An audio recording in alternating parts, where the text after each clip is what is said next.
আলহামদুলিল্লাহ, সালামু আলাইকুম সকল প্রবাসী এবং প্রিয় গাইস। গুড বাই সৌদি আরব, গুড সৌদি আরব, ভেরি ভেরি নাইস সৌদি আরব।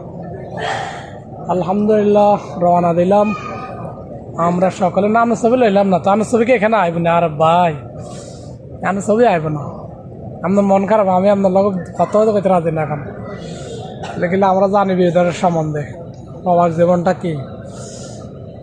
তো আলহামদুলিল্লাহ প্রিয় গাইস, রওনা দিলাম বাংলাদেশের উদ্দেশ্যে। সকলে দোয়া করবেন, ইনশাআল্লাহ পরবর্তীতে আবার চলে আসবো কিছুদিন পরে।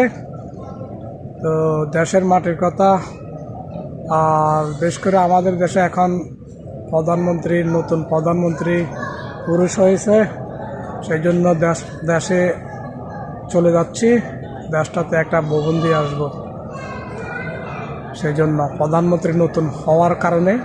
আর আলহামদুলিল্লাহ সকল প্রবাসী সকলে ভালো থাকবেন ইনশাআল্লাহ। আমরা আল্লাহর রহমতে দোয়া করি সকলে ভালো থাকেন। আর যারা দেশে আছেন, দেশের বিদেশ আসবেন, বুঝে শুনে আসবেন। ভাই কি কারণ বুঝে শুনে আসবেন না, কথা বলেন না, বুঝে শুনে আসবেন। কাহিনী তো কইলে এখন ভালো না, ঠিক আছে নি? যাক আল্লাহ ভরসা, এই আর কি অবস্থা। ভালো থাকবেন ইনশাআল্লাহ।